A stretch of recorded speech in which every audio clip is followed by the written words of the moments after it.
The first rule for an investigator, and I've been one since I was 18, I took a break to have my kids, raise them up, blah, blah. During that time, I was a paralegal, so I know a lot about the legal stuff too. I think this is interesting. Back in '99, Pakistan made an announcement. The Pakistani Supreme Court said that by 2000, they were going to have an interest-free economy. Ooh. And it said in a little article, I've got this here from the paper at the time, that about the banks, I just love it, when the country announced this, December 24, 1999. Oh, local bankers and foreign creditors have in the past expressed fears that such a ruling, if enforced, could cause a collapse of the banking system and loss of foreign credit to indebted Pakistan. Well, if you got rid of this lousy system, you wouldn't need foreign credit, would you? These people keep telling us, oh, if we go, we're going to take you with us.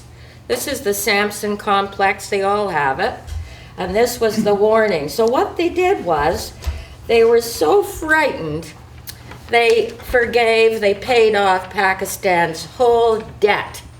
They were so scared that people would realize, well, we don't need you middlemen, okay? So that's what happened. They paid it off, and now look what's going on in Pakistan, you see? It all gets back to the money. Please understand that. And before tonight is over, you're going to be totally horrified, okay? Frankenstein has nothing on these people. And you will be horrified at what they're doing with your tax money, okay? So there was one guy, an author, a writer, in 1910. His name was Frank Baum. Oh, can I go now, Daniel? Yeah. Okay. His name was Frank Baum, and he wrote a book called The Wizard of Oz, okay? Which was a wonderful children's story. It's like Alice in Wonderland. It's on 2 levels. Dodgson, Lewis Carroll, was a mathematician. His name was Dodgson, and he wrote Alice in Wonderland Through the Looking Glass. One is a chess game. It's all about math. He was a mathematician. So if you read Alice in Wonderland Through the Looking Glass from that angle, it goes through all the mathematics of it. You know, it's amazing. So Frank Baum was like that. He didn't approve of what the money lenders were doing. He wrote about 14 books, actually, but this one was the one everybody was reading then, because at that point, they knew a hell of a lot more than we know today. They knew because it was taught to them. We're never taught monetary history. No more, okay? We're taught financial history, all right? And as I said, financial history is not about economics. The economics you learn in university now, it's laughable, please. It's laughable. So finance has nothing to do with an economy. It means lending. Lending at interest, okay? It has nothing to do with economics. Economics means saving, all right? Saving, especially the environment. We're killing our own habitat. We're gonna go with it, wakey, wakey. We need it, okay? We're destroying it. And these people are destroying it so they can rule the world, okay? So, now let me just explain what The Wizard of Oz was about back then. Here we go. Oz is short form for ounces. Oz means ounces, okay, of gold, usually. And who was Dorothy? Dorothy, if you take the word apart, it's Greek. Theodore, Dorothy, they're the same. Means gift of God. Yeah. What was the gift of God? Money. The medium of exchange is the best idea people ever had. It's spiritual. It must never be owned by a private group. Money is just a medium of exchange. They've turned it into a commodity. And money, because you can't have a complex society with trading. Little hamlets can do it. People have let's dollars, whatever. You can't do it in a complex society. You cannot. You have got to have some medium of exchange. And the crime that happened in that Frank bomb, and a lot of other people understood, is this was taken over by a private group of parasites. And the money, instead of being a gift of God, became a curse because everything they printed had interest on it. The parasite. So the globe right now is owned, it's totally mortgaged by about 300 parasites, okay? So the ounces meant the gold, and as I've told you before, the money should be based on all the resources, not on one. It's based, if they base it on this, the same money lenders will hoard the gold. They'll jack it up, they'll push it up and down like the market. So this is what happens. So in Frank Baum's story, in Hollywood, she has ruby slippers. No. They didn't want it to be that plain. So in the story, she wears silver slippers. Silver, meaning that silver is more important than gold. It's easier used. And when she walked on the yellow brick road, which is gold, she walked on that road in silver slippers, meaning the silver is more important. You can use it. You don't need the gold. The silver is for the people. So the yellow brick road was the gold. Her slippers were made of silver. Oz is ounces. And the money, the spiritual idea of money, everybody gets their share, their investment for all their work.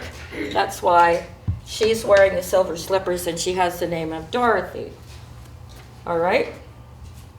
Now, the field of poppies, where they all fall asleep in the poppies. Well, in the beginning, England sent all the opium to China. They had everybody drugged out like they do now in Afghanistan. The people all have amputated legs. They're working in factories, making wooden limbs, and they're all strung out, okay, on smack, you might say. The Americans said they would dig them wells so they could go back to farming. They never dug the wells because the Americans wanted the poppies. So these people over there had nothing to grow, no water. They had to revert to growing poppies again. And the poppies are backing all the black ops, and this is where they're cashing in, okay? Banks don't have any real money, please. They couldn't manufacture one thin dime. It's all numbers, okay, with the banks, all right? So way back then in 1910, he wrote this. So Hollywood made their little changes and made a lot of money on it for a kids' movie. So the opium, they fall asleep, and snow wakes them up. The snow saves them. Okay, here's another little story. The snow was all over Europe because Freud sent it in letters to his wife, to all his pals, other doctors. They were all strung out on cocaine, okay? So they're asleep, they're woken up by the coke, okay? And on they go to the witch's domicile. On they go, woken up by that. Now, the scarecrow. Who was the scarecrow? The scarecrow was the farmers. He's the first one to be sacrificed, okay? Like they did in Afghanistan. They're not farmers anymore. They don't get enough money for growing the dope either. So the scarecrow is, and he's the one that doesn't have a brain, because people like Baum were saying, wake up, you guys. You're farmers. They can't do without you. You're growing food. Don't let them do this to you. So the farmer, if I only had a brain, so that's what Baum thought about that. Now in the movie, too, they come across the Tin Man. The Tin Man's stuck on his front lawn, an axe in his hand. He can't move. He's, because he's rusted. It rained on him. He can't move. So they have to oil him up and all that. And in the movie, he's a really nice guy. He's, he wants a heart, blah, blah. But he's a really nice guy, and he weeps when people are in trouble. So who was the Tin Man? Okay, in those days in the States, or even now if you're out west, somebody asks you, well, what's your job? What do you do? And the guy says, well, I'm pushing tin. Means he's part of the sheriff. He's wearing a badge. If you're pushing tin, you're wearing a badge. And why does he have the axe on his lawn? Oh, not for chopping wood. He was part of the sheriff. Remember the first depressions and all of that before 29?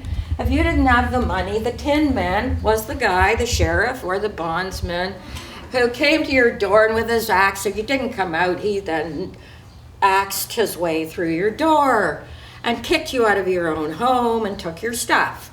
So that was the Tin Man originally. He was not a nice, weepy guy. He was someone with a badge. Okay?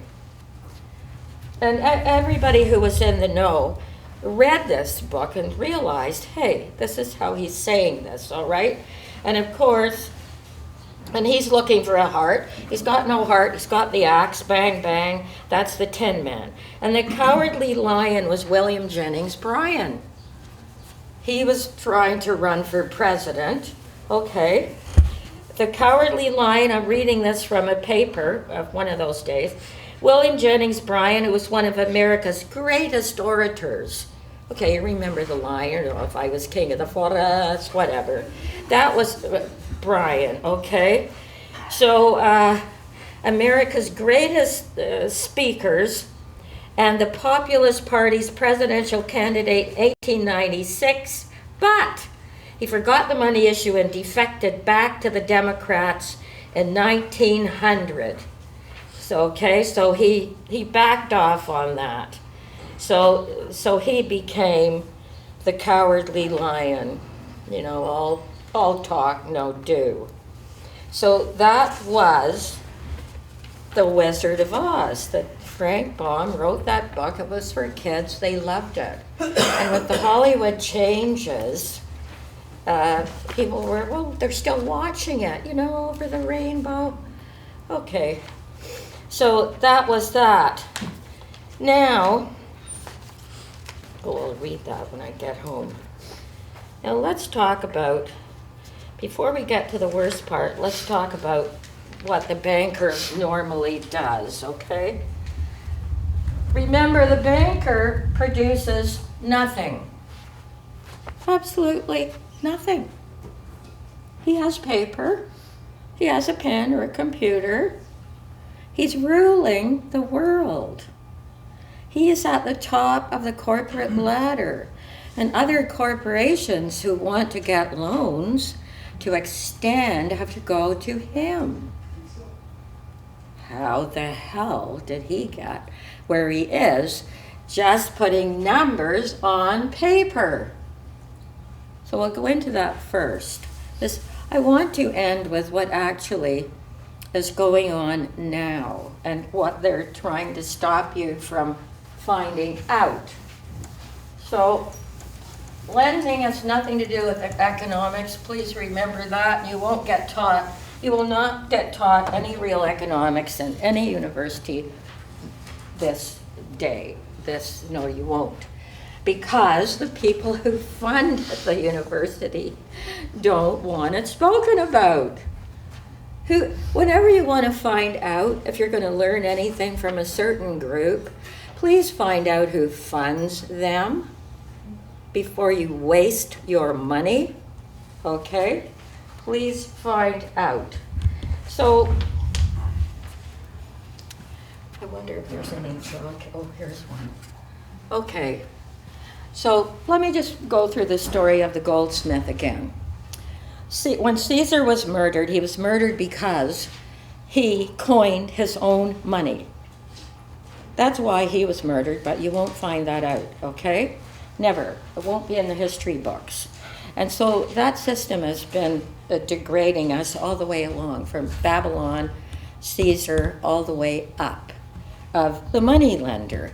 And way back then, if you couldn't pay your debt to the money lender, you and your children had to work for whoever you owed the money to. You were real slaves. You were slaves.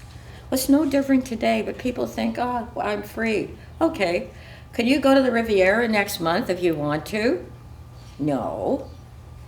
Can you even buy a car if you want to? No. Okay, so everybody believes they are free, but you're not free if you owe something to someone else, okay? So the money lender started, we'll just go back to the Middle Ages, all right? In the Middle Ages, just after the feudal times, the people who had the gold, had the money in the village, went to the goldsmith. The goldsmith minted coins, he made ornaments for homes, he made jewelry, and he had a wonderful safe. Huge, nobody could break into that safe. So the people of the village went to the goldsmith. I'm taking it to units. This was happening all over Europe. I'm taking it to units. They went to him and they said, look, these people who are lusting for things like food, they come in and they rob us, and they're taking our gold, so we need somewhere to put our gold. And you have this huge safe. So tell you what, we will give you our gold, we will bring it here, and we'll use your safe. And we'll pay you. Every time we come and put gold in, we'll pay you. And when we come and take it out, we'll pay you again. So that was a good deal. The goldsmith said, okay, fine. And so everybody in the village, some had a little bag with 20 gold pieces, some had 100, some only had 10. He took them all, he gave them all receipts, put them in a safe, and everybody felt a lot better. So away they went, and he was then a banker. Okay? Bank just means bench, okay? It's an Italian word, banco. When you were in court and you were paying all kinds of money out for whatever the hell you owed, this guy was sitting outside the courtroom on the bench waiting for you to come out because he knew you needed to borrow money from him. So that's where the banks got their name.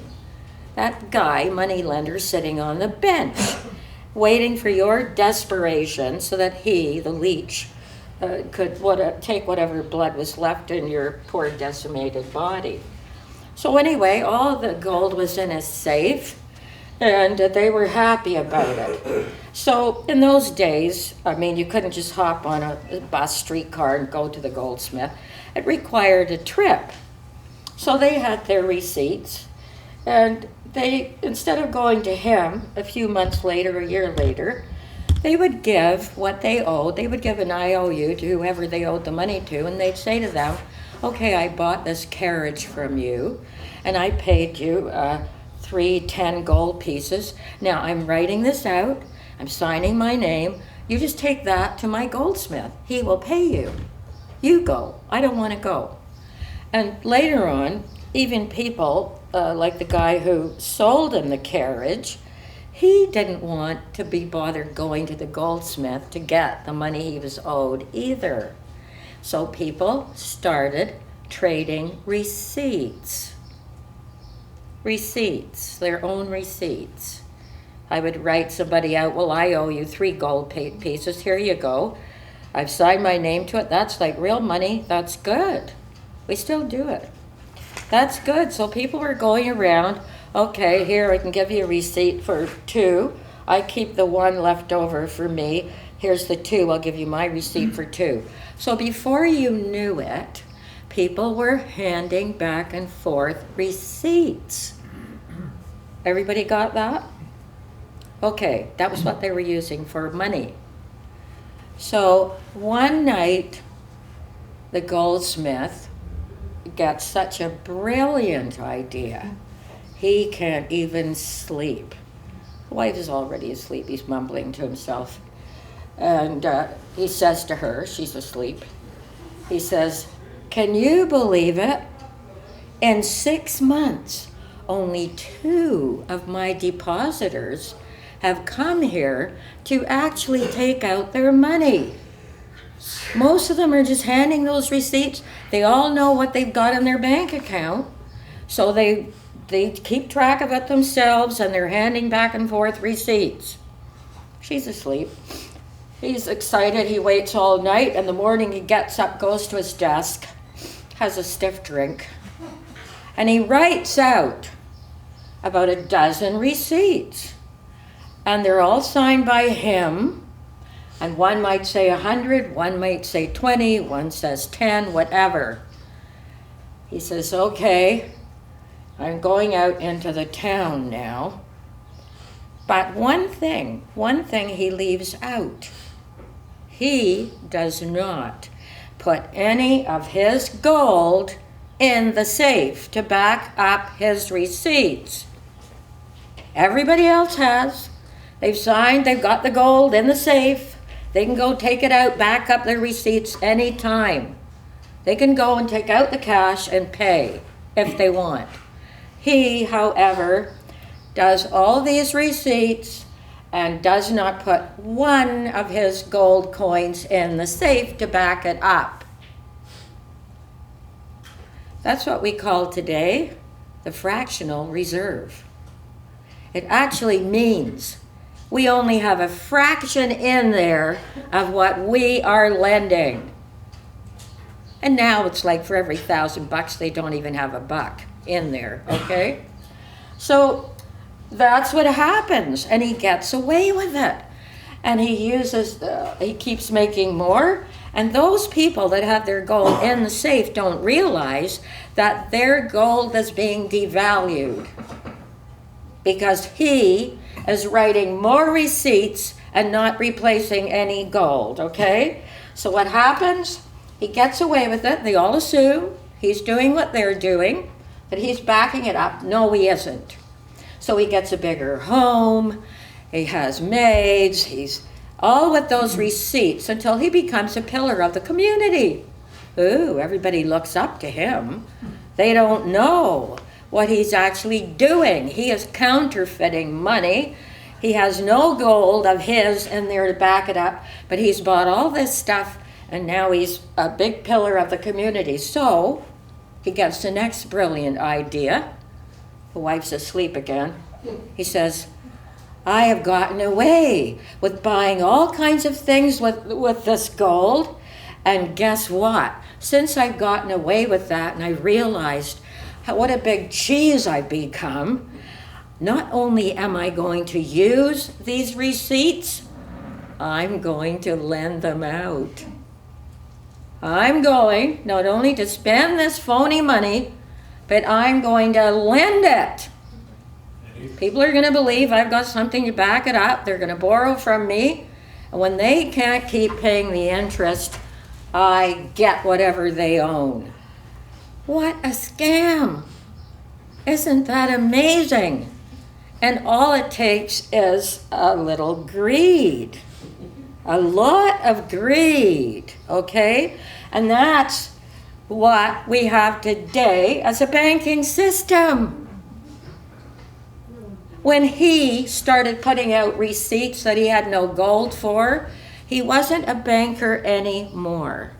He was creating money. Oh yes. When you lend something you don't have, you are creating money. Counterfeiting, actually. Money. And that's the system we still have. Why? Well, Iceland did what they had to do. I don't know how far they went, but we still have that parasitical system because now that they've been found out, then they're using the second threat, okay? If you're going to bring us down, like the Congress said, let's let them fail. One guy said, "I'm sick of eating these manure patties." that's coming out of these people. Let's let them fail. But overnight, they had so many threats, and the biggest threat was, if we go down, everybody goes down with us. We pull you down as well.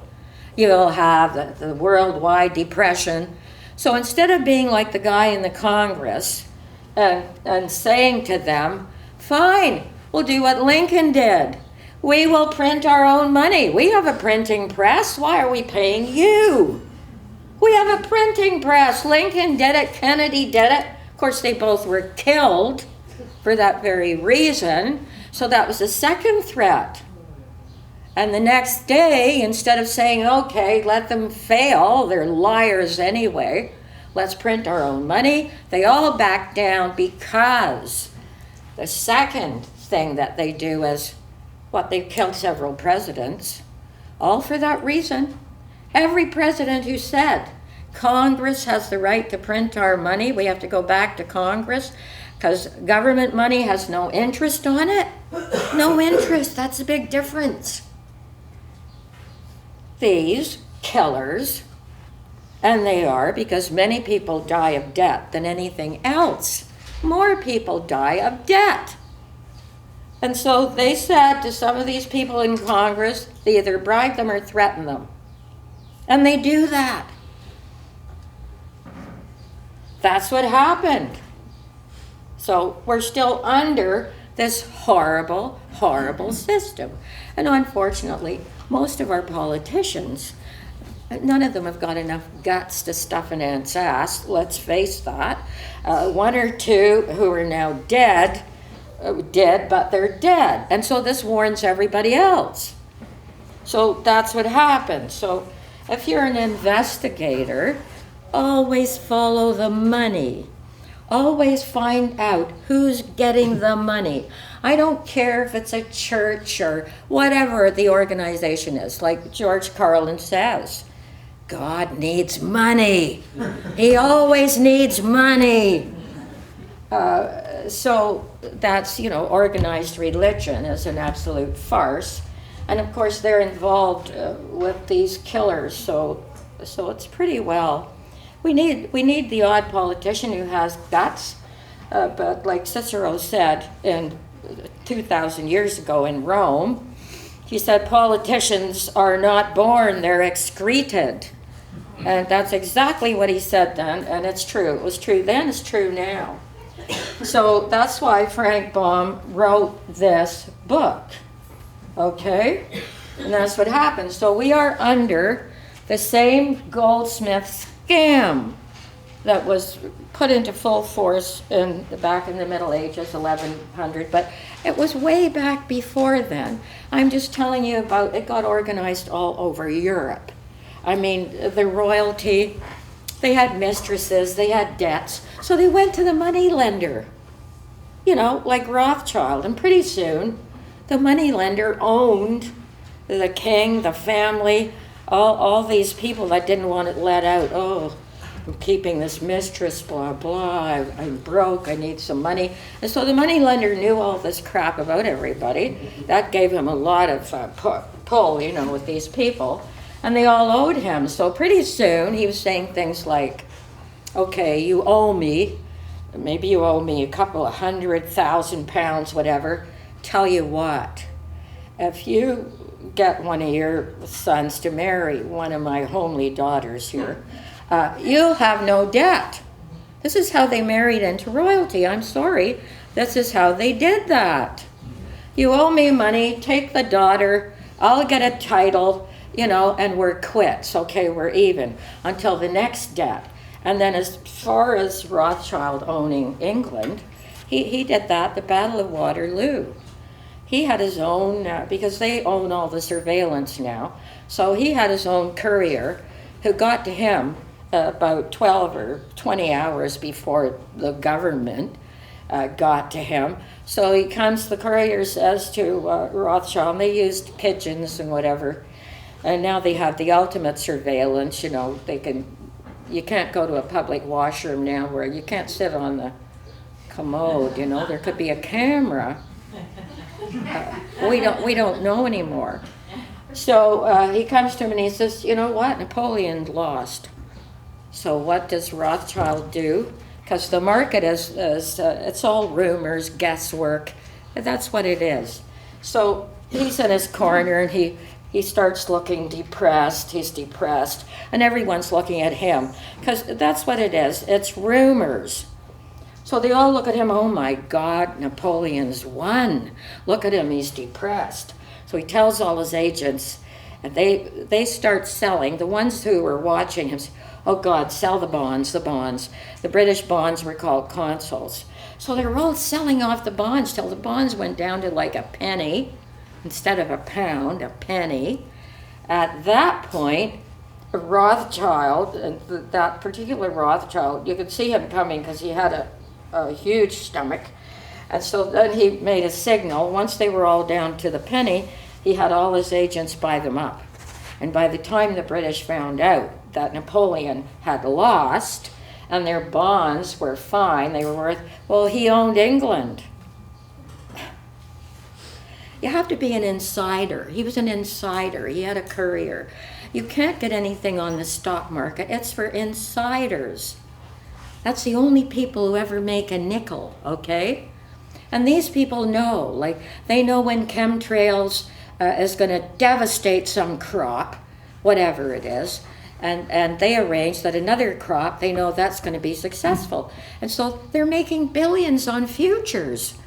And they know what's going to pass, what's going to fail, because they have arrangements with the chemtrail jerks, okay?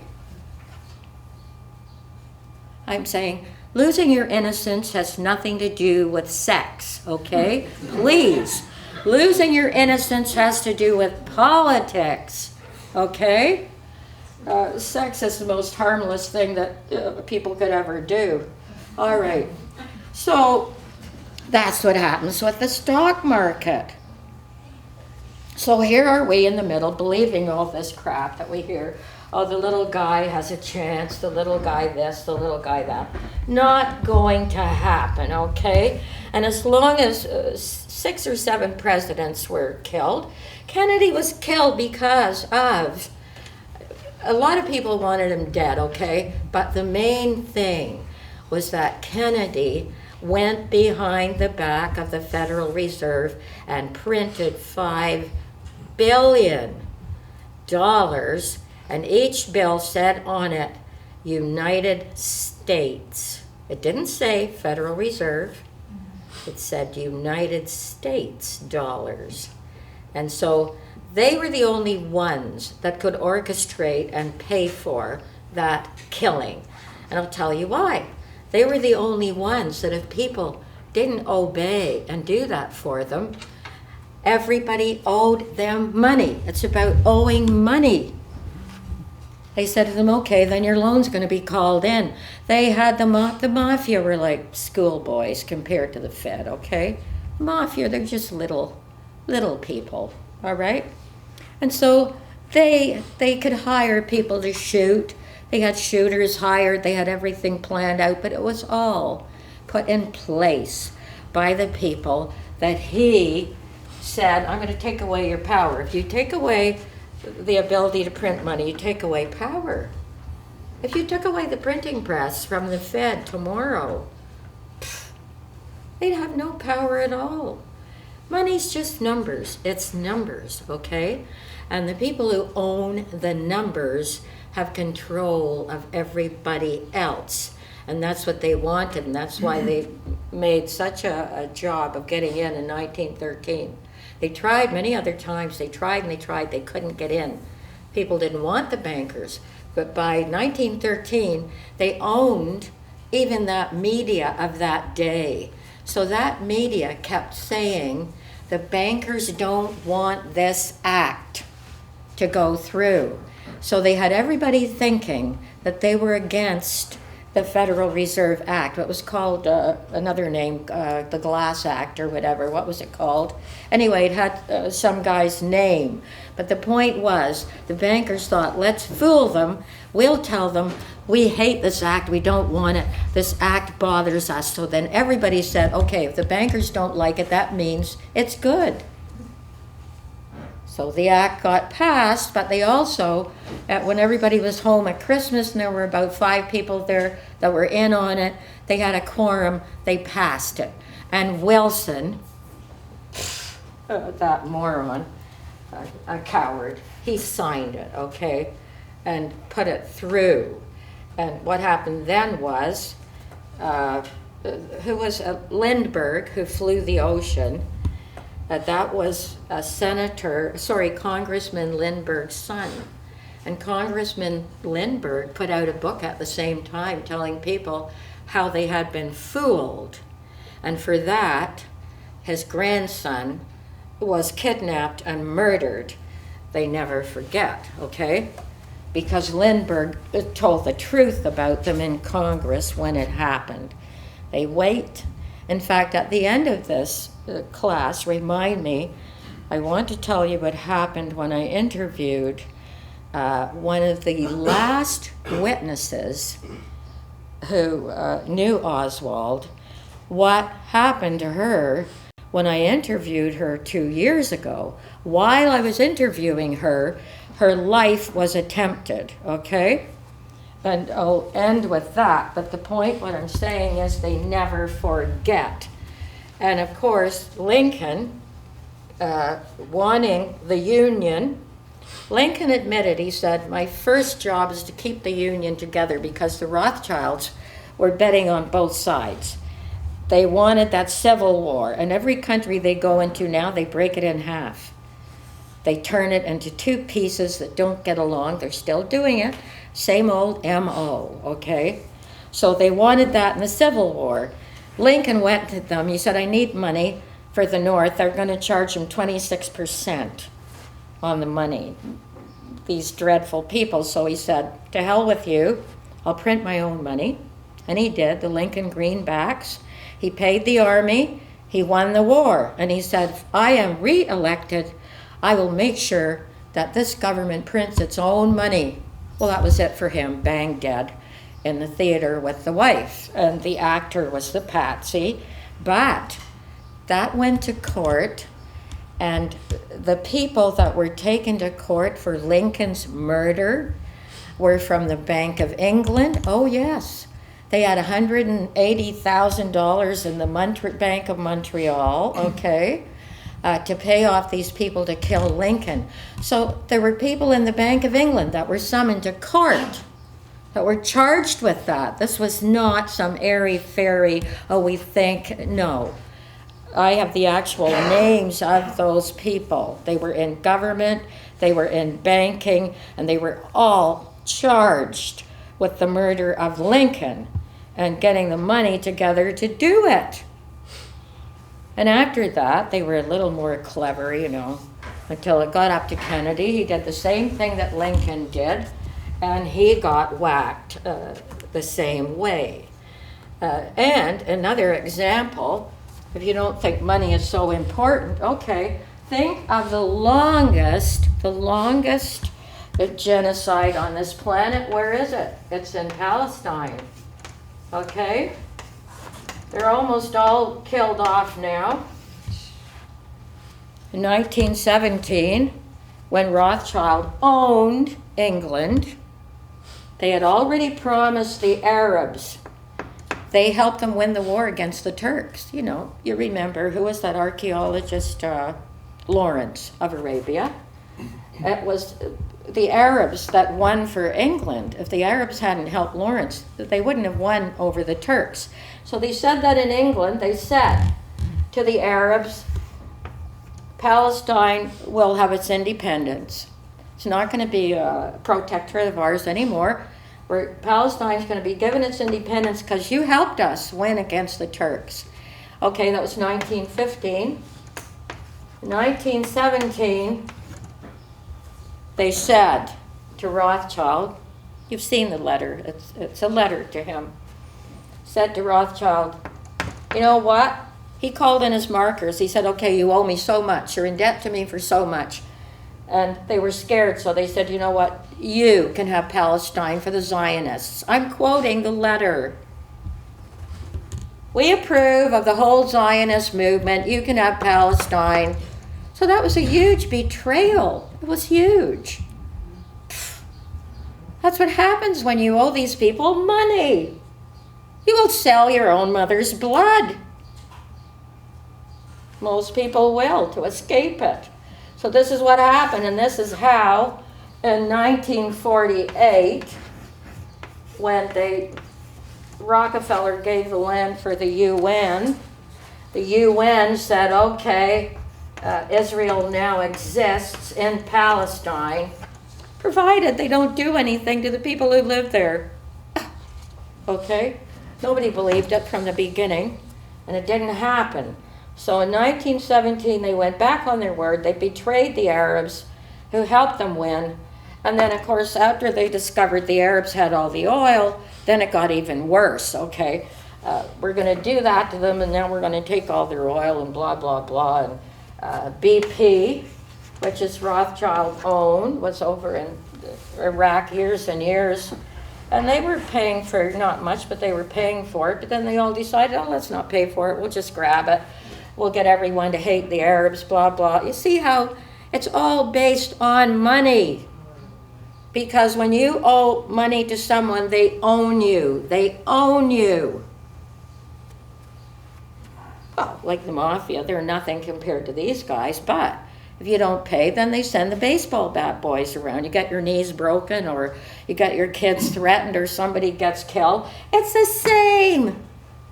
Except the mafia are a kindergarten compared to what the money lenders are doing to the world. Okay? So, now, what they do, can somebody, well, maybe I can wipe this off. So that's an example of an ongoing genocide, and the only reason the UN has had all these conventions that the Zionists have decided not to obey, about 30, 40, maybe 100 of them. Okay? And why does not the UN or some country or whatever just go in there and say, okay, enough's enough? They've been crowded into one little corner of their country. Their homes have been stolen. Their trees have been cut down. Their children have been shot. So we're stopping this now. Why don't they do that? Think about the money again. If any country, group, UN, whatever, tries to do that, you know what will happen? The country, all their loans will be called in right now. Bankruptcy instantly. That's why nobody. So the Palestinians are being sacrificed because people are scared of the money lender. Some woman was here last week, the poor little thing. She got up, she said, oh, I've got this big thick book, the Vatican rules, everything, blah, blah. That silly man, Phelps, I think his name was, $80 book, no bibliography, no references. Oh, please, $80 for hearsay? I don't think so. So I said, wait a minute, if that's true, then why did the Pope, the last Pope, have to go to Israel and bang his head on the Wailing Wall a few times and apologize? That should tell you who's really running things, should it not? Oh, well, I said, you read one book. Come to me when you do the research I've done, and then we'll have a chat. But anyway, no, the money lenders run everything, okay? The world is in debt to these people, okay? So the first lie is money is scarce. No, it isn't. They want it to be scarce because then they can rule everybody. It's not scarce. We had a Bank of Canada, we still have it, and for 41 years in this country, it was our bank, we owned it, all the citizens still own it, okay? We got all our infrastructure loans at no interest from our own bank. We had everything, that's how we got the health care, we got everything we needed, bridges, schools, you name it. no interest, came out of our own Bank of Canada owned. The 12,000 shares are owned by everyone in this country. Now, in 74, Chrétien, who I always have called Cretin, he decided, without telling us, that he was going to start taking the loans out of our own bank at no interest and handing them over to his banking pals. Goldman Sachs, blah, blah, blah, that crowd. Consequently, now all our assets are being taken from us. We're paying $45 billion in interest every year to these bankers. Unnecessarily. What could we do with $45 billion every year? We might have a decent country. Our politicians have sold us out. They are all cowards. And so now we can't use the bank we own. Who's running it now? With Mark Carney, he had the right name. That's what he was, a shill. Goldman Sachs is running our bank that we own, and we are paying interest to these, I have no name low enough, okay? So we're being cut. All the stuff we built's being taken from us. And nobody wants to talk about it. The TV, but I'll talk about it for a minute.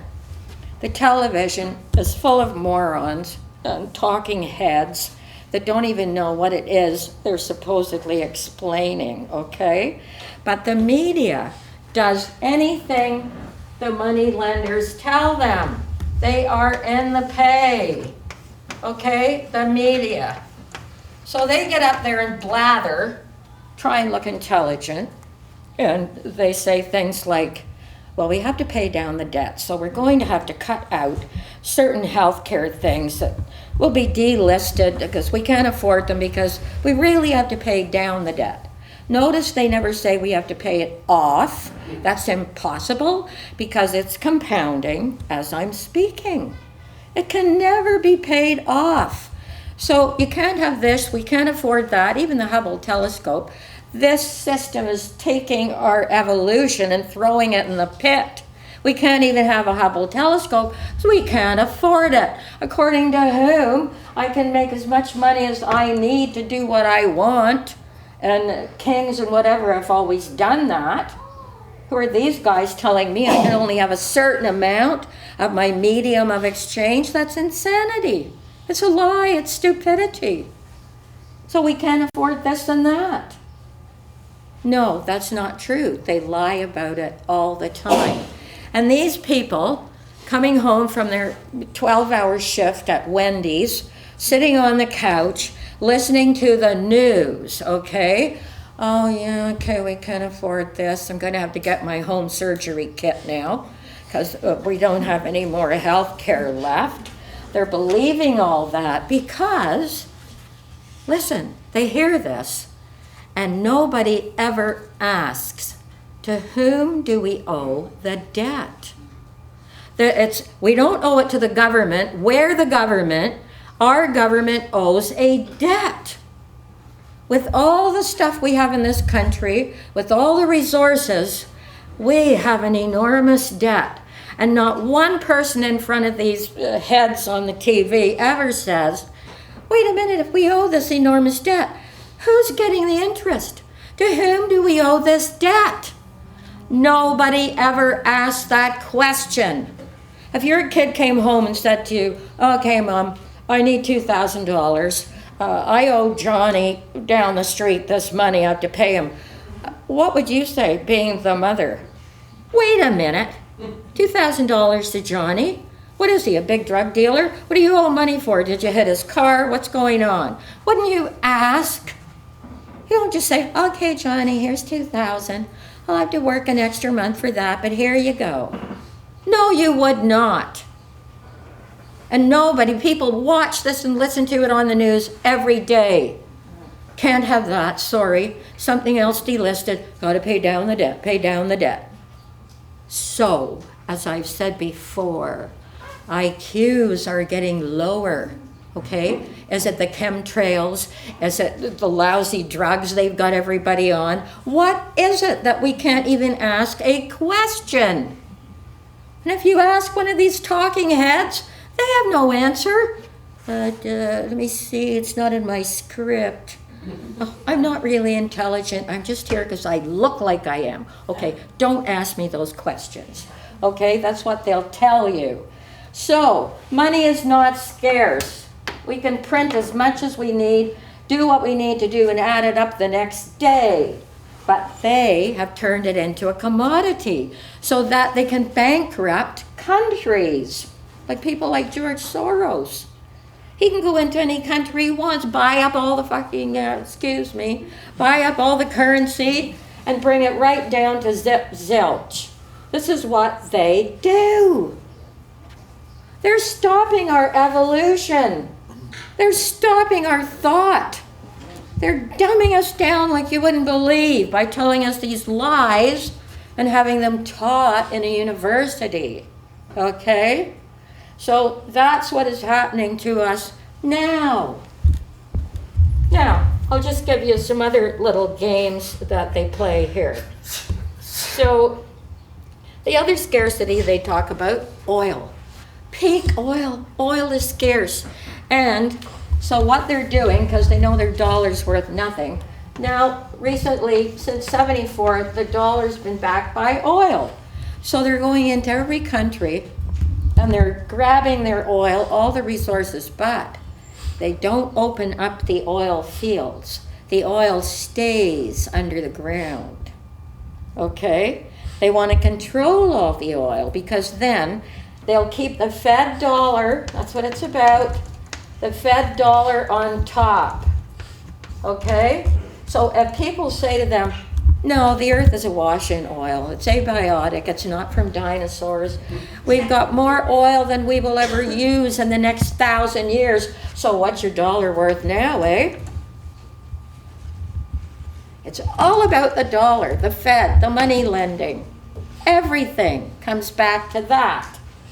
So what's going to happen?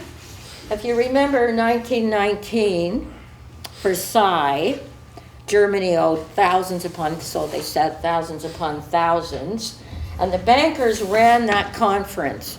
So they made a deal with the U.S. They said, look, we'll let the Fed dollar be the dollar of last resort if you do two things. So the deal was, you don't overprint. They said that to the Fed. You can't overprint. And the second thing was, you can't make gold worth more than 35 bucks an ounce. That was the deal. That they got that to be the reserve dollar, okay? Did they do that? No, they bloody didn't. They're overprinting now. I mean, come on, we've got enough money. We could send some to Mars, a few other planets. Billions and billions of little paper things. And gold, what is it now? Is it 35 an ounce? No, it isn't. They're hoarding that. 12.50. So they didn't even keep their word. And now they're stealing everybody's oil so they can keep it under the ground so that it remains scarce. And this dollar will still be up there. And don't even talk to me about the euro. It's all owned by the same group, okay? The euro, dollars, and then they set up a little war. They set up another war between two sides of the same thing. We own both sides. It's like every war. It's been set up by the banks because this money system needs wars. It has to depopulate because this money system is like musical chairs. Whoever gets a debt paid, 10 other people can't. It's like musical chairs. So in order to keep the Fed dollar going, they're willing to sacrifice anything. That's exactly what's going on. You'll always find out the truth if you follow the money. Who's benefiting from this, okay? Now, another big lie, just going to give you a few more lies because this system needs to keep depopulating because it cannot support a normal population, okay? So now the next thing they're saying is, it's the people's fault. Too many people. You have to get rid of the people, okay? And people like, what's his name that's got all the computer, what the hell's his name again? Bill Gates. Oh, Gates and that crowd, okay, they're all in on it. So let's tell people it's the people's fault. Trust me, you're not going to like the end part of this lecture at all, okay? So it just carries on from there. So people like Bill Gates, the people, it's their fault. We have too many people. They're ruining the environment. No, they aren't. How many villagers in Africa are ruining the environment? Okay? They are not. The technocrats up here are ruining the environment. They're using up far more than the largest groups. But if they can blame it on population, overpopulation, let me tell you a fact they will never tell you. Even now, you can get the whole population of this planet on Rhode Island. Yes, they'd be standing shoulder to shoulder, but all of them would fit on Rhode Island. It's a myth. Whole continents don't waste as much of the environment as a couple of big corporate creeps can waste in a couple of days. No, because they have the technology. They're putting the arsenic when they mine gold, and they're killing the natives with all, and like the, what's name out in Alberta, we've got our own Mordor. I mean, Maud said that. It's like Mordor out there. And all the cities and the little towns around it, 50 miles around, they're all dying of cancer. Cancer. For what? So that we can have oil that we don't need. It's not even oil. It's like sticky gravel bitumen, okay? It's already flooded 2 towns. You can't get rid of it. It's cancerous. And Harper, okay, don't want to discuss him because he could throw up. Harper is pushing that. Yes, he's going to force the Americans who don't want it. He's going to push that ugly, cancerous crap on North America, okay? But as we know, little Harper is a good church-going man, okay? So, that's what they have done. So we don't need, so true economics, and we have the solution. It's quite easy. It's so easy. That's why they're afraid people will want to do it and will get up on their hind legs and say, well, I don't care what I owe you. And remember that if you owe them something for a property, you've paid that property off 20 times. Because while that's all compounding, if your house really is like $100,000, you will have paid $300,000 by the time you pay off the mortgage on the house. You don't owe them anything. Not a thing. And when it's a bad debt, you don't bother paying it. Why would you? If it means taking your life away. So the only thing that caused the Big Depression, and Friedman admits this. Friedman's the guy who invented the natural rate of unemployment. Oh, I love their terms, don't you? And when they print too much, they call it quantitative easing. Quantitative easing, okay? That's like telling someone that you're going to rape, but really it's just it'll happen gradually, you know, not at once. It'll be a slow rape, okay? How's that? Okay, so quantitative easing, that's what it is. All right, third of the loans. Loans they had made, they called them in. Some of them they didn't renew, okay? And they cut down, and that was the money supply. See, we don't have any money supply that has no interest on it, because private banks now are putting checks out and loans are the money supply. It's hard to think about, but that's what it is. A bank doesn't have the wherewithal to produce one thin dime. All it can do is lend money.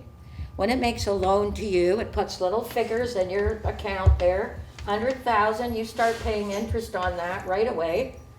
And when you pay that off with the interest, they just cross out On the other side, they just cross it out, okay? You've paid that off. And so it's never been anything but numbers. However, they're getting your interest, which is real money. You've worked for it. You're paying them that money. So they give you some numbers. You pay interest on it till you actually own whatever it is. You paid for that 3 times. They're collecting all the interest in real money. What a scam. You know, it's the same Goldsmith scam, okay? So all they did before the Depression, in America, the day before the Depression, they had all the resources, they had factories, they had a big postal thing. They were booming.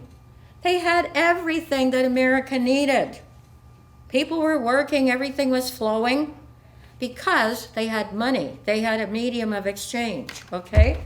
They called in 1/3 of their loans, which cut down the money supply by 1/3.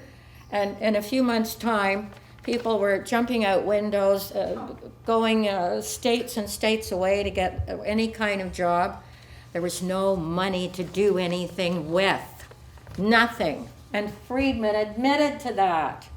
So when you have a private group printing your money, they can cause a recession anytime they want. And then they have an excuse for starting a war.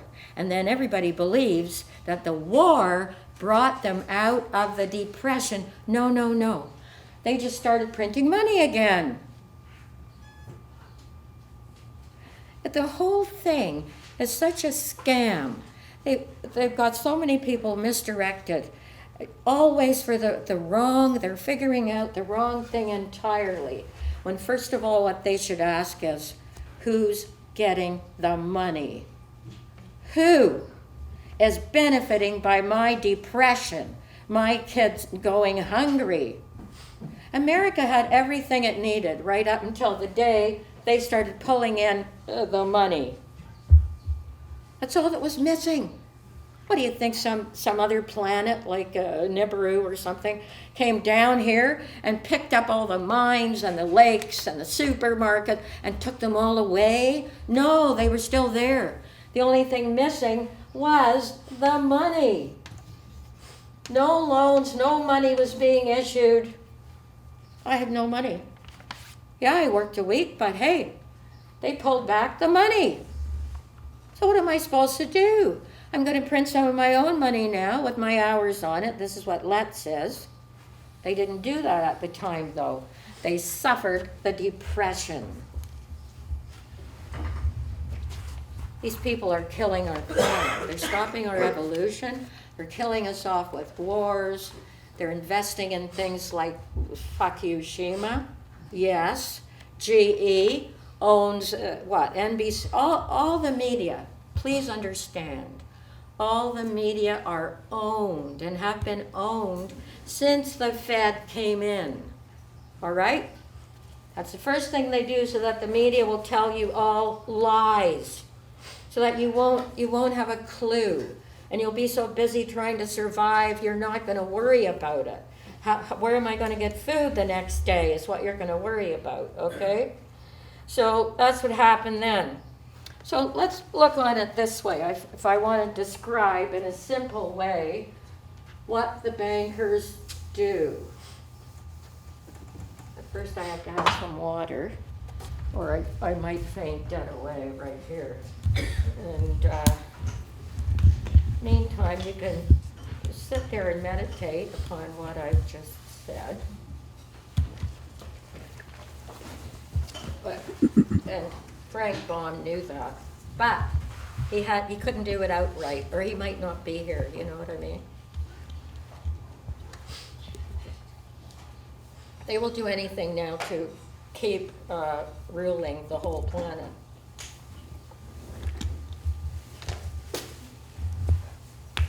So now, where was I? Okay. Oops. Here we are. Now here's another little game, so I'll help you understand the banking. Say that you have a Monopoly game going on. When you were a kid, you used to play Monopoly, you know. You had Park Place, somebody else had some other street. And you're playing the game and you think you're learning about capitalism, okay? Or not capitalism, but finance, okay? Capitalism is not bad.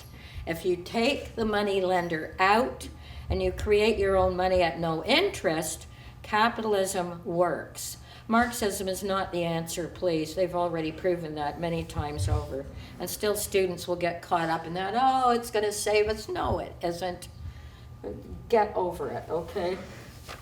So, and of course, Rockefeller's bank was not touched in the big Bolshevik revolution. No, no, no. And Wall Street paid for that. 50 million was given to Lenin. Jacob Schiff was friends with Lenin. I've got a picture of him standing by Lenin's wheelchair. Wall Street funded the Bolshevik Revolution, which was a phony revolution, okay? 60 million dead. Stalin starved 10 million to death in the Ukraine. That's who took over that, and they were all backed by Wall Street. Please read Anthony Sutton, who is a professor. He's dead now. He died in the middle of a two-part, 2 volumes on the Fed. He was only 73. Died a few years ago, right in the middle of writing those 2 volumes, exposing the Fed, okay? And his other book is called Wall Street and the Rise of Hitler. Please try and get it. The other one is Wall Street and the Bolshevik Revolution. And I say that if there's anybody out there that's got the guts, soon there will be a book called Wall Street and 9/11. Count on it. Go for that, because that's where it happened. So you have the little Monopoly game. Everybody's playing happily away. And then there's this guy over in the corner, okay? We used to play it on rainy days when we were kids. So we're all sitting around, we're playing the Monopoly. And this guy over in the corner, every 15 minutes during the game, this is the reality, not the Monopoly game. This is what they should explain. This guy over in the corner comes over, he puts his hand in, and he takes the kitty. Oh, well, we still go on playing Monopoly. We still believe in it. And we're buying and selling and whatever. 15 minutes later, the same guy comes over, takes the kitty again. Well, who the hell is that? Ruining our little capitalism game. Well, that's the banker. Because everything you're making in that game, he's got interest. He's coming to take out his interest. That's really... They don't tell you that when you're a kid. That's the real Monopoly game, all right? And that's why capitalism gets blamed. Whoa, look at capitalism, interest. That's not capitalism. That's the money lenders screwing it up. That's what that's about. Now, the other example, it's the taking back of the money causing depression, recession, depending on how much they take back. It could be a recession or a big depression. So the other part of it, here's another analogy, okay? I own a theater. The theater has 300 seats. Soon I'm going to open the theater and people are going to be allowed to go in and enjoy the show. So let's just call the theater as the economy. So on the day the big opening comes, there's a big lineup. There's 300 seats, and 200 people get in there, and then the door shuts. And okay, that's it, nobody else can get a ticket. And somebody sees the door close, he looks and he says, wait a minute, there's room for another 100 in there. There's 300 seats, not 200, 300. Why can't I go in? And the guy that owns it says, because I only made 200 tickets. So it doesn't matter if there's room for everybody. I have decided to only produce 200 tickets. So all you other 100, you don't get a look into this economy. Only the people I have provided enough money for. Tickets of exchange. If you don't get your ticket, you don't get in. That essentially is what the banks do to a real economy. They shut it down, they shut it off. They decide how many people will live and how many will die. In a very nice way that nobody really thinks about. Very subtle way. Oh, so many thousands starve every day because their country is in debt. Okay? The IMF goes in, like they did in Iraq. Iraq had a booming economy. The women wore what they wanted. They had jobs. Everything was booming in Iraq. They had free health care. They had free education right up through university. That's what they had. And Saddam, the nasty guy, said to his neighboring countries, anyone who can't afford health care, come in here. Okay? So Saddam had to go. Also, Saddam was very fond of his history, the Sumerian history. He wanted to really get into that deeply. So what they did was they got rid of him because he wouldn't privatize his oil. He told them that. They got rid of him and they covered every piece of land with depleted uranium so that not one other archaeologist would ever set foot in Iraq. Oh, it had a double duty. And the museum was ransacked, and the people who ransacked it knew the difference between a copy and an original. They only took the originals. And all the archaeologists went to Washington and begged for them not to let the museum be destroyed. Certain people had an interest in not delving into the history of the earth anymore. So that was taken away too. So you see, if you don't do what these people want, Saddam said, no, the oil goes to the people. It was the most civilized country over there, especially for women. So this is what happened to it. 10 million, I don't know how many children dead, deformed. It was a horror.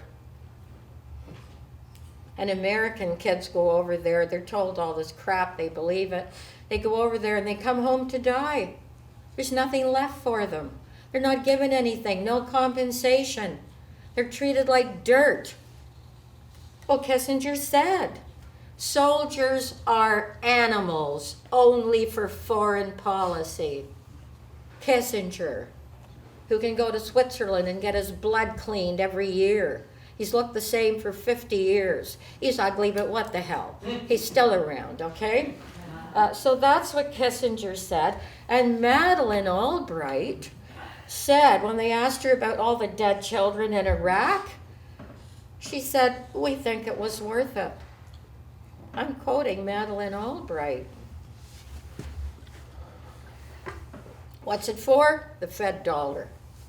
The same criminals are parasites on everybody, okay? Now, another thing they do, we're going to get to the crowning glory, don't worry, I'll be getting there. Another thing they do,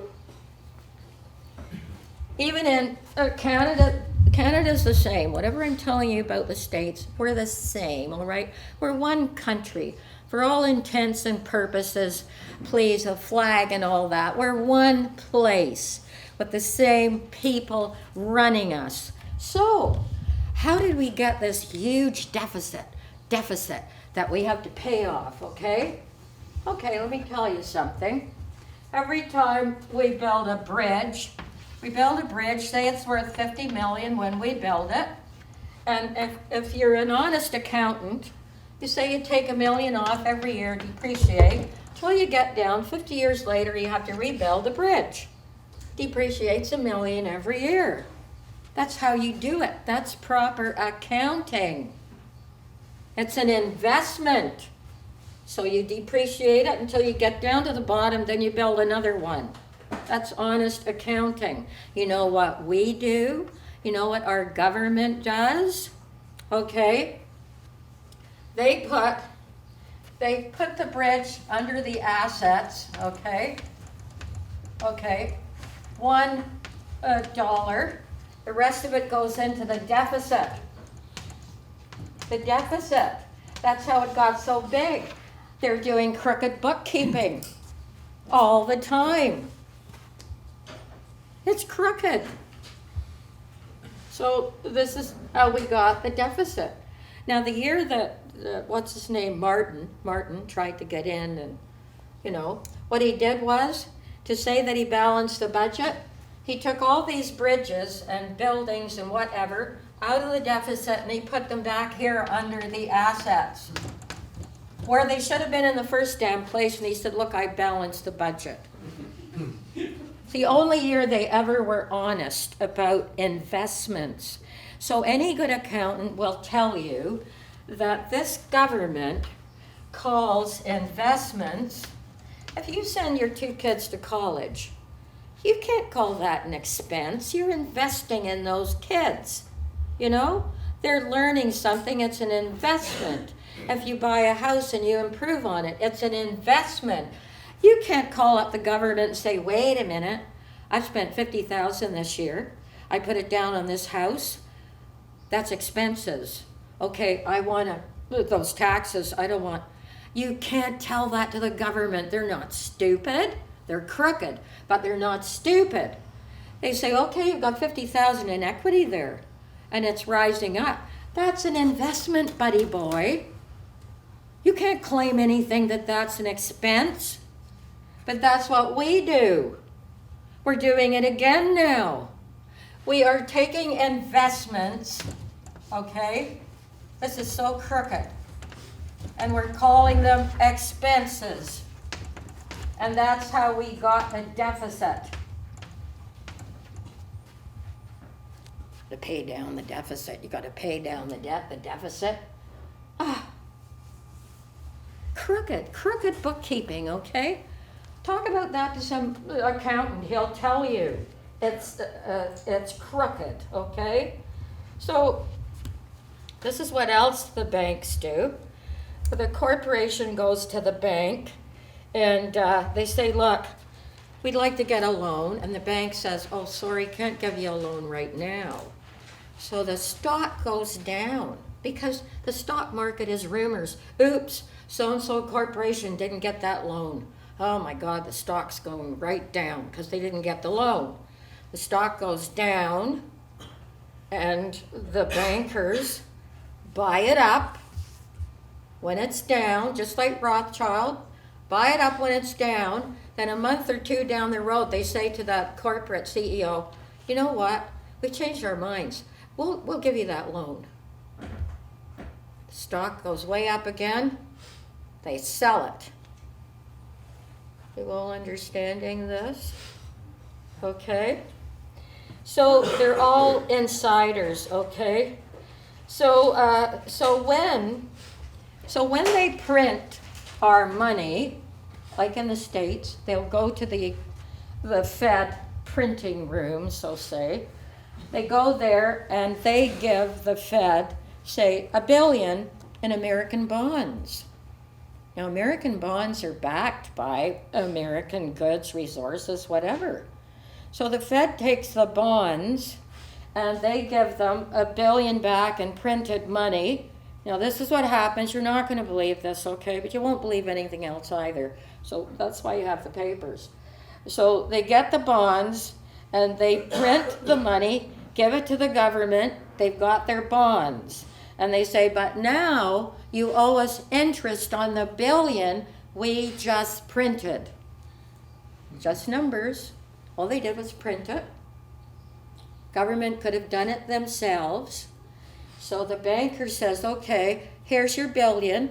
Here's all the different bills that's printed. But now you owe us interest on the $1 billion that we just printed. That's like you going to the Xerox guy and you have some monopoly money or something. You want him to Xerox it. He Xeroxes it and then you say, okay, here's $20. Thanks for the printing. He goes, no. You have to pay me interest on that monopoly money, the numbers on that money I just printed. Is that insane? Is it stupid?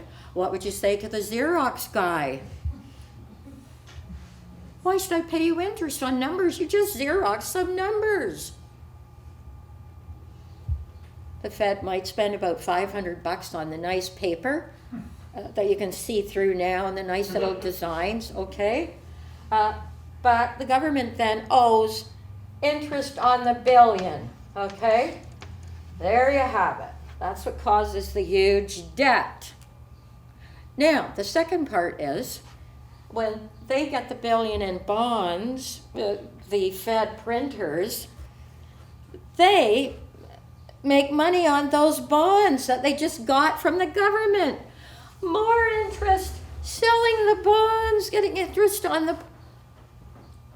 Could you think of a better scam?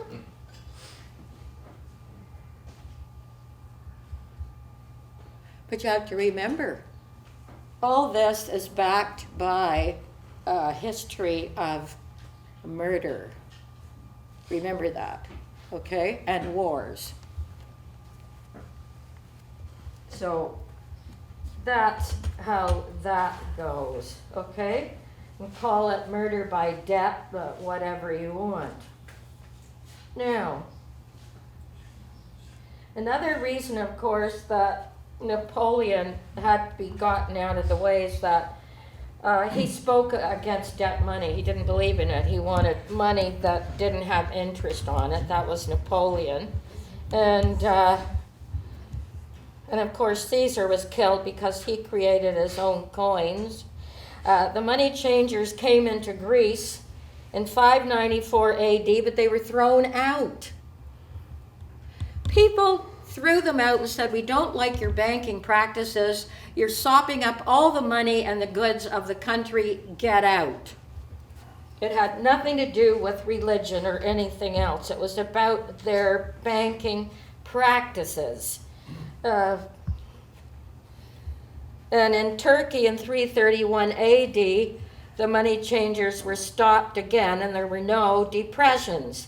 If you violated honest money, your hands were cut off. That's how people felt about this practice. It is murder. It may be murder at a distance, but it still results in death for everybody, okay? So they didn't want it, okay? In the Middle Ages, if you indulged in this kind of interest, you couldn't be buried in sacred ground. You could not. If you made money on interest, you could not be buried in a church graveyard, okay? It's always been the worst thing you can do to humanity. But in the end, this was the deal.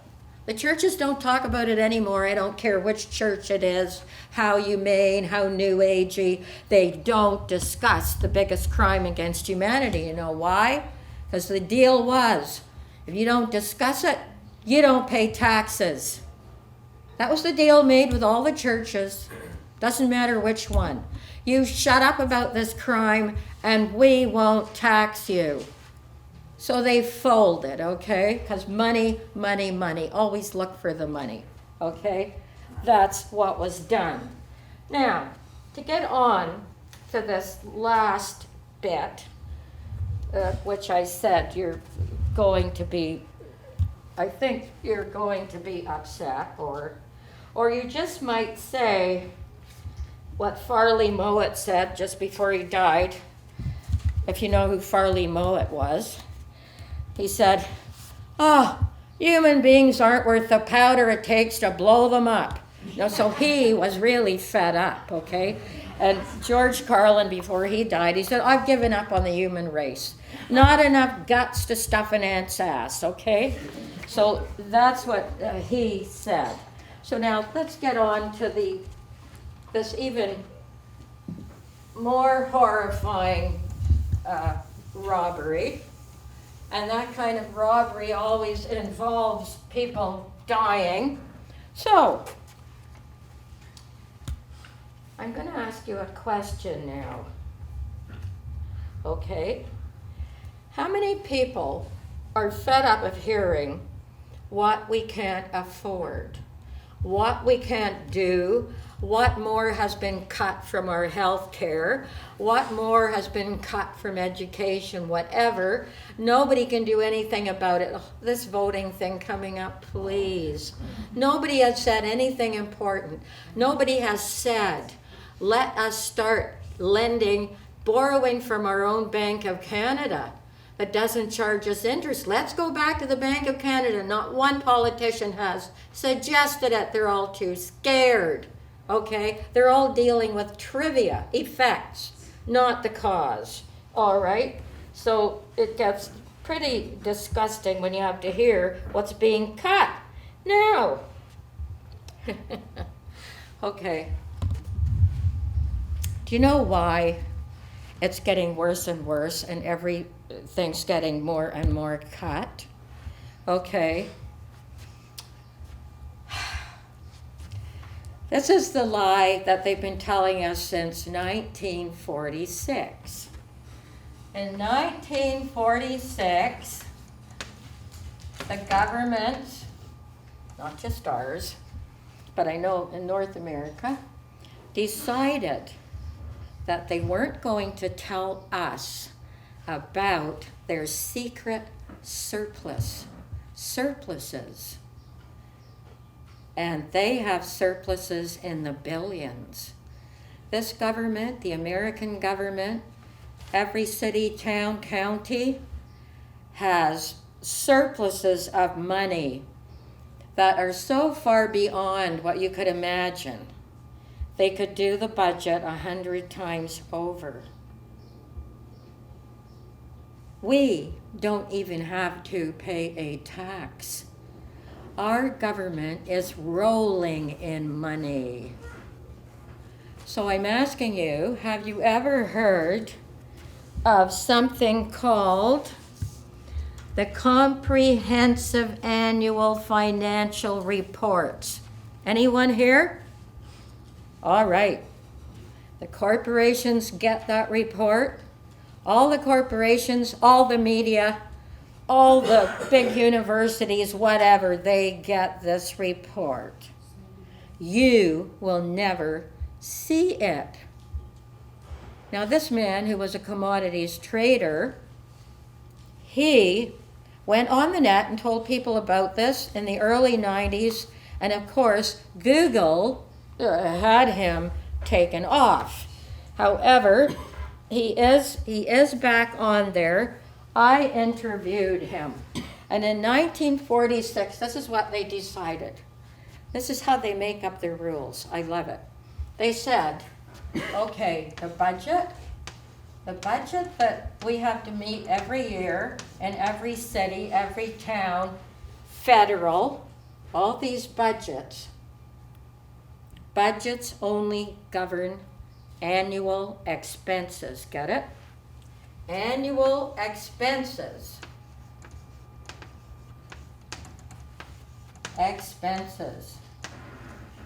And so when they say, we haven't got enough in the budget, so you're going to have to be taxed, more taxes this year. But all their surpluses, I'm talking in the billions here now, surpluses are never mentioned in the budget. No. Our governments have so much money that they never have to tax us, but they do, because they have made the budget only down to annual expenses. So if they don't get enough for the annual expenses, we have to pay more tax. Now, that's why you've got the 6 pages, okay? So in 1946, they decided that none of these budgets for any of the towns, counties, cities, federal government have to disclose the money that the government made. No. They don't. That has nothing to do with the budget, according to them. Even if we don't have enough in the budget and we have to cut things, like kids have to bring their own crayons to school and all this crap. No, there's billions out here that they could take from and we wouldn't even have to pay a tax, okay? That's how they have rigged it since 1946. That all the money the governments make, and that's in the billions, I'm talking here, all the figures are down there, the billions do not ever have to be disclosed to us. And how do the governments make this huge surplus, okay? All governments, whether they're federal, local, city, whatever, all governments have invested in all the corporate poisons that are killing us. Huge investments. They're making billions. And they're not disclosing any of it to us. They keep telling us they're broke. We're broke. You people will have to cut down on that and you'll be taxed more. But every year, every corporate CEO, every government officer, the head of every church organization, all of them get this report. They get it to read, and it tells them exactly how many billions, trillions in some cases, that they have made. The comprehensive, write this down, and see if you can get a copy of any of these. See, the comprehensive annual financial reports. And Mr. Burian, Walter Burian, B-U-R-I-A-N, he was a commodities trader, and he got his hand on this report by mistake. In the 90s, when he read it, he said, I almost keeled over. He didn't even know that governments are involved in making billions with corporations. And it has nothing to do whether they're good for us, bad for us. They are making billions on the side. And that's why politicians will spend millions on a campaign to get into some job that might only pay them $100,000 a year. But they want the job so that they can get in on this. Yes. So, when we talk about the special ed planet, some people call it the slave planet, I call it the special ed planet, we have been, it's not that we're stupid, it's that we don't get any information. The media is not going to tell us, they're in on it, in on the billions of investments. And they don't care if it's the tar sands or some other killer, some other biochemical crap. They're making billions. And at the same time telling us, oh, you can't afford this, you can't afford that.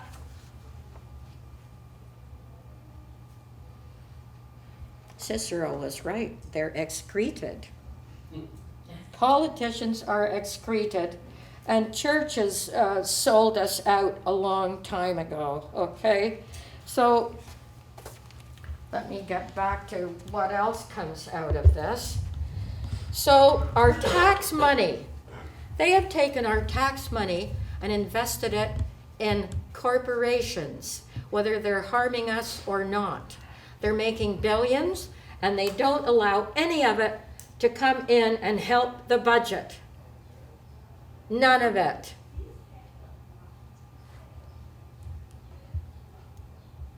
So, the government, think about Xerox and all those big companies.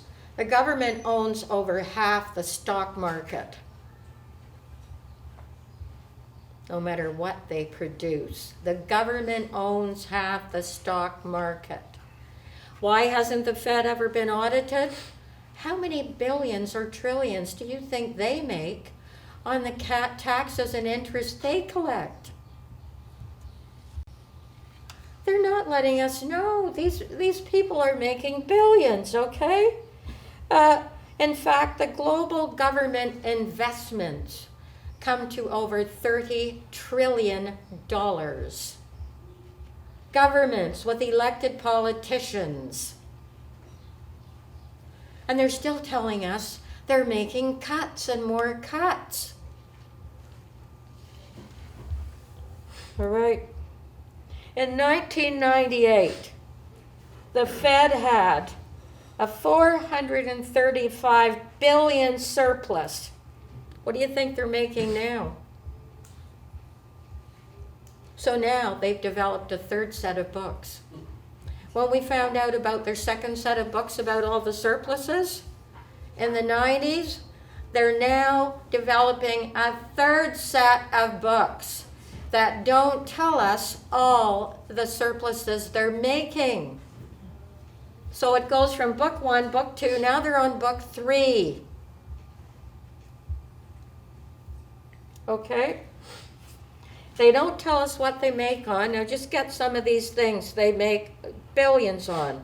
Oil and gas, turnpikes, regulatory taxes, port authority taxes. What are they doing with it? No, I'm going to quote him.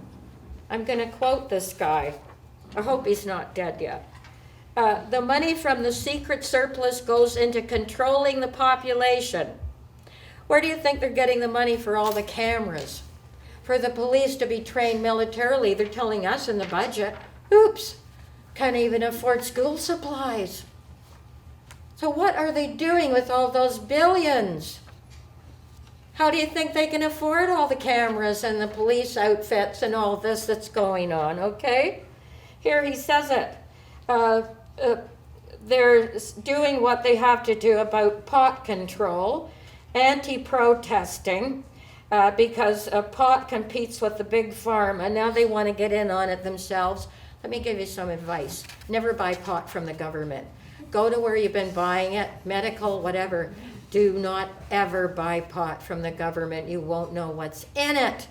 You could be having GMO pot. Come on. Don't do it, okay? I'm warning you. Okay, it's all about control. So the budget is only for, now here's a sample. The state of Texas had a $430 billion surplus. They announced a $6 billion surplus instead and gave back $2 billion to the state because the budget is only to pay for services, and they can cut services anytime they want. But the billions they make goes back into those corporations, it goes back into businesses they run and start up, and it goes back into all the police state stuff for controlling you, okay? So he says right here, it allows the state and federal government to take your taxes, invest in the market, start their own businesses, etc. And the media is in on it, okay? They put all the losses on the budget, never tell you what they collect from oil and gas revenue, turnpike sales, taxes, port authority, okay. So, and the bot media goes along with them, it agrees, it says the same thing, okay? That's what's happening. So now you have to decide, what is it you're going to do? Are you going to make this known that you know about this? Now he did, and I said now they're on a third book. Because the second book that used to tell all the corporations, wow, look at the money you all made, now they're pulling back on that. They're lying about that. So now there's a third book that tells them what they really made, okay? So they're paying, with all the surpluses, they're paying for all the new prisons, all the new mental health departments like CAMH and all that garbage, okay? I did a stint down at the mental hospital. That's another total lecture. I won't go into that now. But CAMH doesn't mean anything to me. So the hidden surpluses pay for false flag attacks like 9/11. Yes, they do. That's why they're keeping all the surpluses, okay? That's what they pay for, all right? And so he says here, Since this surplus has been exposed, the government is now showing less profits by not showing all the investments. So they just keep on lying. As soon as they're found out one lie, they invent another lie very quickly, okay? So, for instance, this is just a small example. Our hydro actually made $600 million every year, over and above what it spent. That went to us. Maurice Strong came in here, reorganized the hydro, fired all the technicians, then it was limping along, and that was an excuse to privatize.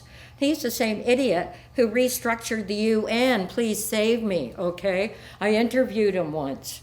He looks like the Pillsbury Doughboy, and he makes about as much sense, okay? So this is what they're doing. So this is, I know, when you take it home tonight and you think of, we could all have free university like Iraq did because the oil money went to the people in Iraq. We could have free university. We don't have to pay taxes. One example, in Alaska, they don't pay taxes. And in '98, everybody got a check for $3,000. We could do that in every state and province. And that form of dividend back to the people is called social credit. But they made social credit sound really bad when it came out. They made it sound like it was some kind of communism. Douglas almost cried when he heard they turned it into a party. But that's social credit. And Jackson did that in the United States. The only year the United States had a surplus was under Jackson. He took the money out of the Fed bank, the big central bank, and put it all into the state banks. That was the only year the U.S. ever had a surplus. And he said to them, here's the money, do what you need to do in your state. So he was practicing social credit. So Jackson was the only one who actually, they hated him. He was in for 2 terms. People tried to get him back for a 3rd term. Bankers hated him. They tried to influence him. He couldn't be bought. He couldn't be sold. They called him Old Hickory because hickory is the hardest wood in the world. You can't bend it. You can't break it. They called him Old Hickory because he said to the bankers, you vipers, I will rout you out, you nest of vipers. And he did. Then when he left and went home, they said the bankers came out, they're like cockroaches. They'll hide in the woodwork, and as soon as, a good president is gone, like Kennedy, whatever, they come out again. That's what they do. They never give up. They are parasites. So they are feeding, and the governments are in with them. So if you think, because you do a protest about, the Line 9 or the horrible oil over in Alberta, you can do protests till you're blue in the face. But why is the government going to stand with you when they are in on this? They're investing in these very corporations. Try and talk to one of your politicians to see if they know about this, okay?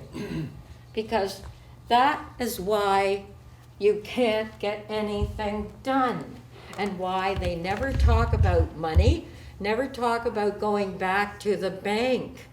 Never. They will talk to you about trivia. They will talk to you about effects, but never causes. Never. They will never discuss a cause. You're not going to get that out of them. They're not. They're dishonest.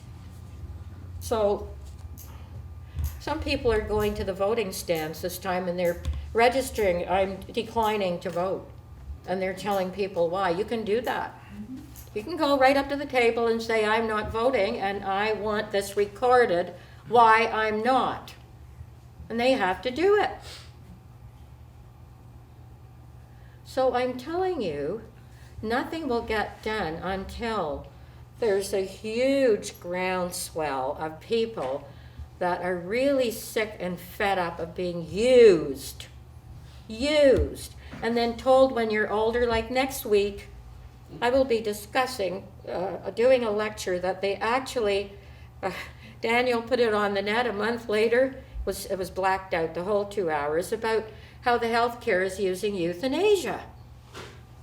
And I did an article on it once years ago, and the article was entitled, "We Are Dying to Pay the Debt." The nursing homes, the hospitals, they're all told the same lie. Oh, we can't afford. Doesn't matter what you have. If you can rent the bed for maybe 2 months, 3 months, I don't know what their limit is now. You rent the bed and either you get better or you're going under, okay? They have a time limit. And you might have built your country, you might have raised wonderful kids, you might have done good volunteer work. It all comes down to what these primordial slime dictate to the government. And they follow those rules. And it doesn't matter how many of us die. As long as no one points a finger, it's done in a subtle way. They say, oh, too bad for her, blah, blah. I've seen friends in those places. I've seen what happens. And next week I'll be doing that lecture. But it all has to do with this again. That's all they do is tell people you can't have this, you can't have that, you can't afford this. And the debt. And do you think anyone ever asks, I'm going to end with this because I feel like George Carlin today. Like, I am so disappointed. Please, the next time you hear about the debt, ask them the question, would you please tell me to whom I'm paying the debt? I want to know. And would you please tell me about all the billions my government is hiding on me so that they can take more from me? I want to know. Can we do that?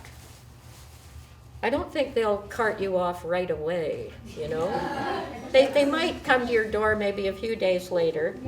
But I think the more of us who ask that question, the better off we're going to be. Just remember this. It's your money. It's your money. And you say to them, well, we'll let you make these billions, but I want my share. Do you hear me?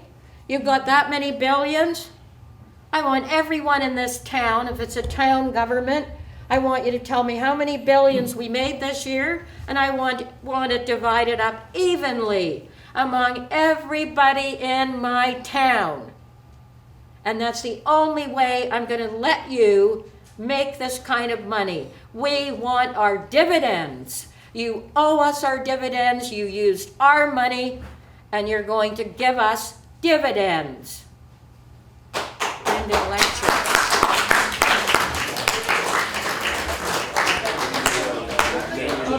Okay, I'll bring the So they're making everybody poor, accountants too.